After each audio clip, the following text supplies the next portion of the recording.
wabarakatuh. Kembali lagi bersama saya Rifka Ramadhani, Prodi Psikologi Islam IAIN Salatiga. Kali ini saya akan membahas tentang psikologi indigenes, yaitu pada tradisi Brokohan di Desa Tegalrejo, Tengaran.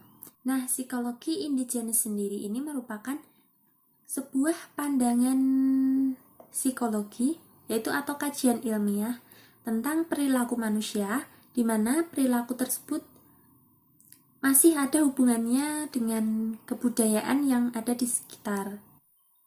Atau dengan kata lain, psikologi indigenes ini mencerminkan tentang realitas sosial dari masyarakat setempat. Nah, kembali ke topik kali ini, saya akan membahas tentang tradisi Brokohan di Desa Tegalrejo. Tradisi Brokohan sendiri ini merupakan tradisi dari orang-orang Jawa, di mana tradisi ini merupakan ritual kelahiran. Ritual kelahiran bukan hanya diartikan sebagai kata selamatan yang dilaksanakan ketika bayi lahir, namun ritual ini merupakan istilah untuk menyebutkan serangkaian upacara yang ditujukan untuk memperingati secara sakral sebuah awal kehidupan. Nah, apabila diawali dengan hal yang baik, maka diharapkan sampai akhir hidup selanjutnya pun akan baik. Nah, ritual Brokohan sendiri ini dilaksanakan berturut-turut 3 kali, yaitu pada masa kehamilan sampai lahirnya bayi, dimana yang pertama yaitu 3 bulan pada masa kehamilan, kemudian yang kedua yaitu pada kehamilan usia 7 bulan, kemudian yang ketiga yaitu waktu lahirnya bayi. Pada usia 3 bulan di sini yaitu disebutnya dengan kata neloni, kemudian pada usia kehamilan 7 bulan disebut dengan mitoni, dan kemudian kelahiran yaitu brojolan. Nah, tradisi Brokohan di Desa Tegalrejo ini sudah dipengaruhi oleh ajaran Islam. Maka untuk prosesi dan simbol-simbol di dalam upacara ini banyak menggunakan bernuansa Islam. Pada ritual 3 bulanan ini atau yang disebut dengan neloni, maka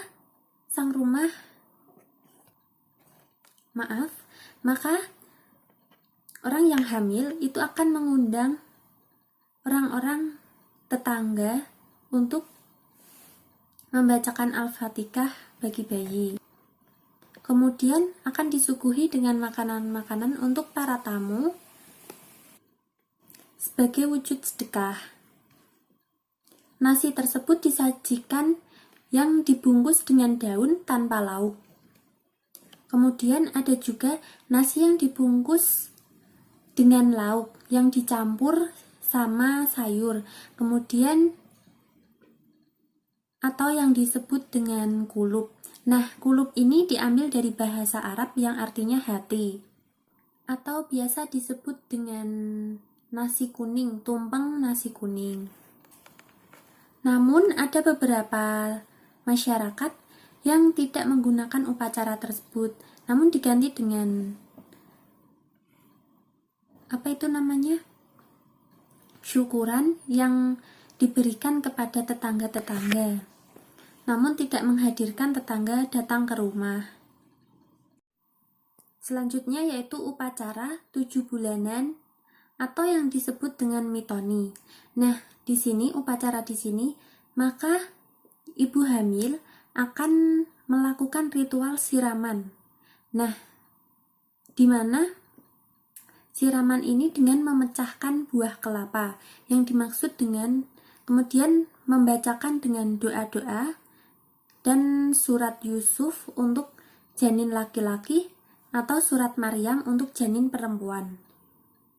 Dalam upacara tingkeban atau menurut masyarakat Desa Tegalrejo ini, yaitu disertai dengan bubur 7 rupa yang diringkas menjadi 4 rupa. Kemudian menurut psikologi indigenes, tradisi Brokohan ini mencerminkan bahwa Keputusan orang-orang Jawa untuk melakukan ritual kelahiran ini didahului oleh pengetahuan tentang fase-fase pentingnya pada masa prenatal, perkembangan prenatal hingga lahirnya si bayi. Karena pada prinsipnya ritual-ritual Jawa ini sebagai wujud rasa syukur atas setiap fase kehidupan yang dianggap rawan. Selain itu, adanya ritual kelahiran ini juga merupakan wujud dari pengetahuan masyarakat Jawa tentang pengaruh pentingnya masa prenatal terhadap masa perkembangan selanjutnya dalam jangka panjang, sehingga fase ini menjadi perlu untuk diperingati dengan hal-hal positif seperti berdoa bersama dan bersedekah. Nah, secara perspektif psikologi perkembangan, ritual-ritual yang dilakukan oleh masyarakat Jawa ini yaitu pada 3 bulan, 7 bulan, dan masa kelahiran ini mempunyai makna di mana 3 bulan ini merupakan usia di mana dengan resiko abortus masih tinggi. Pada usia 3 bulan hamil, ini juga merupakan pertama kali postur tubuh manusia ini terbentuk. Kemudian, tidak lagi merupakan sel-sel yang terbelah-belah pada usia ini. Bayi sudah dapat melakukan gerakan dan jantung bayi sudah mulai berdenyut. Kemudian, kepada usia 7 bulan, ini mengisyaratkan tentang usia minimum kelahiran. Nah, apabila seorang bayi lahir pada bulan ke-7 ini, maka meskipun tidak mencapai dengan masa 9 bulan, namun sang bayi ini masih dapat hidup atau dengan prematur, disebut dengan prematur. Pada masa 7 bulan ini juga seluruh fungsi tubuh manusia, terutama panca indera, telah mencapai sempurna. Proporsionalitas tubuh sebagai manusia utuh juga terjadi pada masa ini.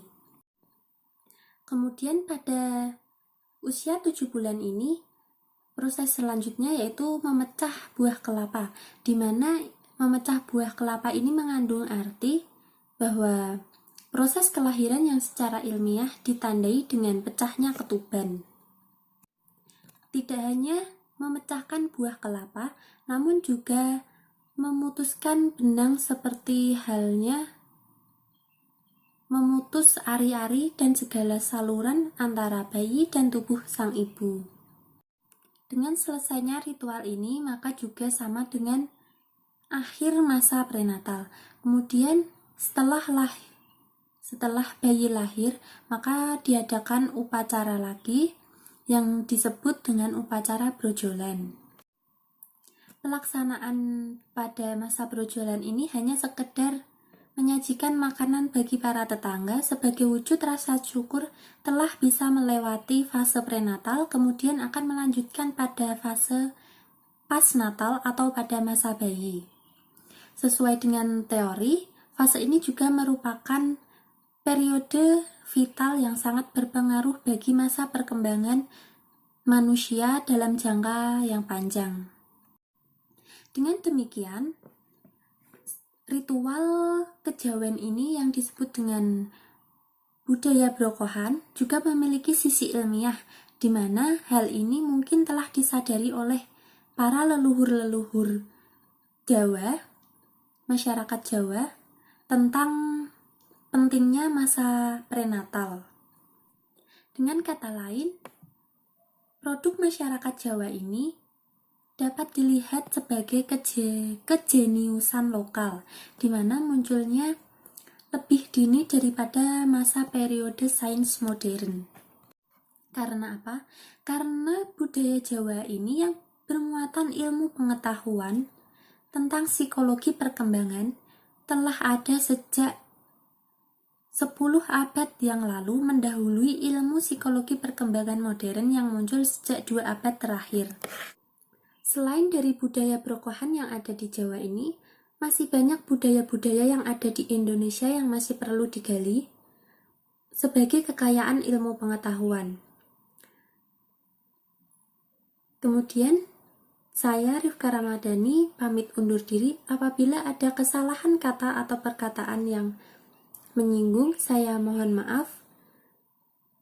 Wallahul muwaffiq ila aqwamit thoriq. Wassalamualaikum warahmatullahi wabarakatuh.